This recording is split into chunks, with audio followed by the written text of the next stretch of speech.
Pozdravljeni, dragi otroci, dobrodošli v mojem knjižnem kotičku. V tokratni pravljici bomo v družbi volka, ki je, ne boste verjeli, padel iz knjige. Mislite, da bo volku uspelo najti tisto pravo zgodbo, iz katere je padel? Predlagam, da se udobno namestimo in prisluhnemo pravljici z naslovom O volku, ki je padel iz knjige.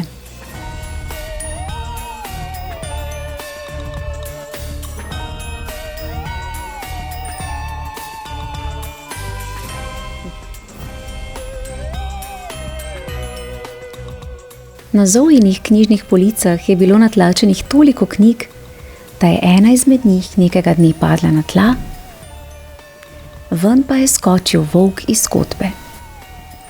V knjigi je bil znan kot strašni volk s koničastimi zobmi in kot noč črno dlako.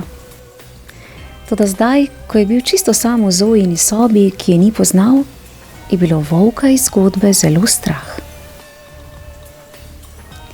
Najprej je skušal poiskati varen kraj in se zateči pod svojo knjigo, ki se je med padcem postavila v majhen šotor. A kaj, ko je v Zoini sobi dremuhal muc? Ogromen muc, ki si je že oblizoval ustnice. Ne dotikaj se me, mu je rekel volk. V svoji knjigi sem strašni volk, ki se ga vsi bojijo. Morda, je rekel muc. Ampak zdaj nisi v svoji knjigi. Zdaj si v Zoini sobi in to je moje ozemlje. Mjau. Volka je postalo tako strah, da se je skušal vrniti v svojo knjigo.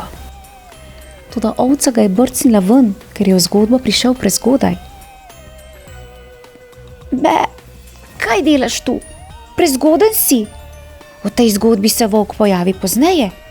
Nas nisi mogel samo pustiti, da bi se v miru napasle. V knjigo je tako skušal priti skozi drugo stran, toda tam so ga ušteli drugi volkovi. Kje imaš pamet, ti buča brihtna? Zdaj si šele prišel, ko je zgodbe že konec? Bravo, vestnost pa taka. Muc se je premikal bliže in bliže volku. Hitro bo moral steči proč. Volk se je tako povzpel po knjižni polici navzgor in iskal knjigo, v katero bi se lahko zatekel. Knjižne police so bile visoke, ravne in strme kot pečina. Skoraj 10krat je padel z njih. Našemu volku je končno uspelo zlesti do najvišje police, kjer je skušal priti v prvo knjigo. Knjiga je govorila o princesi in na strani, kjer je stopil volk, je kralj za svoje dvorjane priredil ples. Zelo mi je žal, gospod volk, mu je rekel služabnik. Če želiš ostati v tej zgodbi, se moraš preobleči. Nadeni si kravato in suknič ali svečano obleko. Svečano obleko, je odgovoril volk. Kaj pa, če me takega vidijo drugi volkovi? Le kaj si bodo mislili o meni?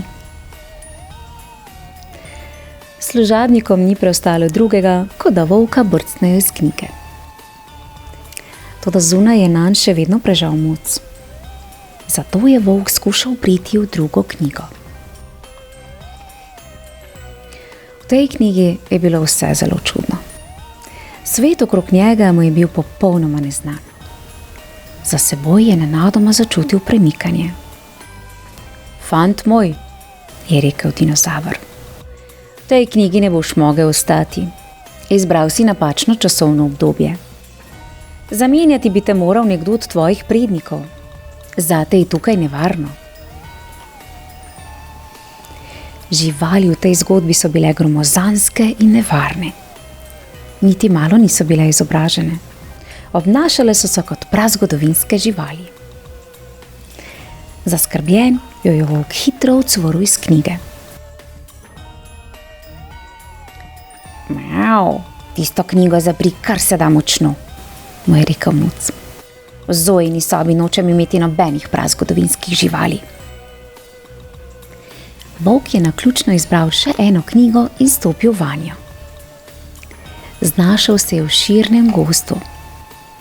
Gozd, to je že bolje, si je rekel. Hodil je dolgo časa. Nenadoma je zagledal majhno, v rdeče oblečeno deklico, ki je sedela na deblu in jokala. Kaj je narobe? Jo je vprašal volk. Zakaj jočeš? Na poti k svoji babici sem. Zanjo imam nekaj palačink in malce masla. Tukaj bi morala srečati volka, vendar ni prišel. Pozna bom, moja zgodba bo uničena, zato jočem. No, tukaj sem, je rekel volk. Jaz sem volk. Črn sem kot noč in imam velike zobe. Če želiš, ti lahko pomagam. Deklica ga je pogledala s solzami v očeh. Bi res to naredil zame? Se ti ne mudi ukaniti 7 kozličkov ali požreti kakšne ovčke? Ne, je odgovoril volk. Časa imam na pretek. Bi šel potem z mano do babičine hiše? Spotoma te bom naučila, kaj moraš reči. Prav. In tako sta se objeta odpravila proti babičini hiši.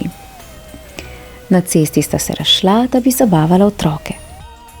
Ne pozabi na preobleko, je rekla deklica. Ne skrbi, je odvrnil volk. Vem, kaj moram storiti. Ja. Bravo, volk, za vztrajnost ter pogum. Namreč v določenih trenutkih smo se tudi mi malce zbali, da ti ne bo uspelo najti tiste prave pravljice.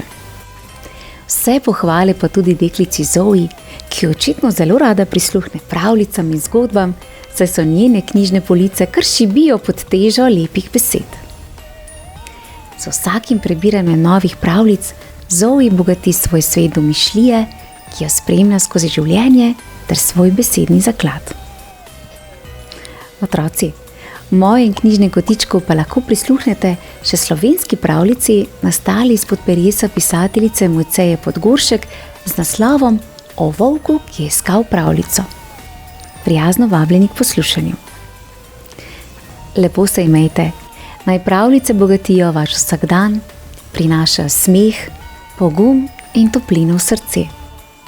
Pošiljam vam pravljični pozdravček. Čau, čau! Bravo, volk, si ga našel pravljico.